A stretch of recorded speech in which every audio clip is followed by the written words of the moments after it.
Assalamualaikum warahmatullahi wabarakatuh. Alhamdulillah wassalatu wassalamu ala Rasulillah wa ala alihi wa ashabihi wa mawala. Sahabat, bagaimana puasa kita hari ini? Mudah-mudahan tetap kuat, tetap tabah, tetap bahagia, dan tetap dalam kondisi strong menggapai keberkahan Allah Subhanahu wa Ta'ala. Teman-teman, puasa tidak hanya sekedar urusan ikhlaqul batni min tuli fajri ila ghurbi syam. Tidak hanya mengosongkan perut dari pagi sampai sore. Kalau hanya sekedar itu, maka jangankan kita yang tua, yang anak-anak saja mampu melakukan mengosongkan perut dari pagi sampai sore. Tetapi ada pesan yang dalam yang diberikan kepada kita untuk melakukan puasa di dalam bulan suci Ramadan. Apa? Sekali lagi, saya katakan la'allakum tattaqun, dan agar kita bertakwa kepada Allah Subhanahu wa Ta'ala. Nah, teman-teman, Ramadan mengantarkan kita kepada sisi yang disebut dengan menahan diri. Apa sih yang ditahan oleh kita? Ya, yang ditahan itu adalah, yang pertama adalah kebutuhan biologis kita, yang kedua adalah hasrat, kecintaan, dan hobi kita. Untuk memenuhi kebutuhan biologis, tentu terbatas. Ketika kita berlapar-lapar lia dari pagi sampai sore, kemudian di antara kita ada yang ngabuburit, cari makanan.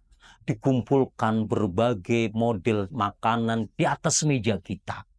Banyak sekali kita kumpulkan. Tapi kemudian saat beduk berbunyi, berapa piring yang kita habiskan? 1 piring, 2 piring, 3 piring. Tentu 1 piring cukup untuk memenuhi kebutuhan biologis kita. Berarti pemenuhan kebutuhan biologis itu tentu terbatas. Saat orang punya mobil 4, ketika dia keluar dari rumah, yang dipakai berapa mobil? 1. Betul? Ya. Yang dipakai hanya 1. Artinya apa? Kalau hanya sekedar memenuhi kebutuhan biologis, tentu sangat terbatas. Tetapi ada yang cenderung tidak ada batasnya. Apa itu? Ya, hasrat, kesenangan, hobi, dan cinta. Itu yang cenderung tidak ada batasnya. Orang hasrat terhadap harta. Maka berapa banyak orang yang berangkat pagi pulang sore, pontang panting poyang paying belara pelor pala panas mingga pegel, mencari rizki, menambah waktu malamnya untuk menggali rizki, mencari dan mengumpulkan. Bahkan di antara kita ada yang mencari rizki tidak peduli mana yang halal dan mana yang haram. Dan ini pernah dipesankan Rasulullah SAW. Ya'ati 'alan nas zamanun la yubali mar'u aina tasabat mal am halal au haram. Akan datang satu masa di mana nanti karena hasratnya, karena cintanya, orang mencari rezeki tidak peduli mana yang halal dan mana yang haram. Nah, karena kecintaan terhadap rezeki harta inilah kemudian dia mencurahkan segala daya upaya. Ada orang punya kecintaan terhadap pangkatnya. Maka dari kecintaan itulah dia rela nyogok, dia rela mengambil jabatan dengan cara yang tidak halal. Singkatnya, artinya ada hasrat, ada cinta, ada hobi dan kesenangan yang kecenderungan pada diri manusia itu tidak ada batasnya. Dan inilah yang harus dibatasi oleh kata imsak. Nah, batas inilah yang kemudian dibatasi oleh saum Ramadan, dibatasi oleh puasa, dibatasi oleh ikhlaqul batni, ngosongin perut. Nah, kalau ada orang yang tidak membatasi kecintaan, tidak membatasi rasa cinta, dan tidak membatasi rasa keinginan pada apa yang diinginkannya, maka akan muncul yang bernama ketamakan, kerakusan, dan kemudian dia akan menjelma menjadi makhluk yang bernama homo lupus. Dia saling menerkam di antara yang lainnya.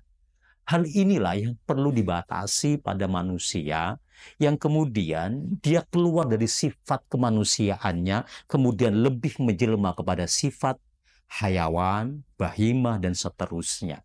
Sahabat, perlu kita catat bahwa makhluk yang bernama manusia adalah makhluk yang kata Allah sebut dengan ahsanut taqwim, sebaik-baiknya ciptaan. Dia dibekali akal, otak, pikiran, hati nurani, dan kemudian dia dibungkus oleh sebuah kecondongan mengenal Tuhannya. Nah, andaikan nurani itu lepas, andaikan mengenal Tuhan itu lepas, dia hanya mengandalkan otak, pikiran, dan hasratnya, maka ketika dia berbuat kemungkaran, maka yang rugi tidak hanya satu. Sifat kehewanan pada binatang, betul, mereka kecondongannya banyak melakukan sesuatu yang tidak akan berpikir mana yang baik dan buruk.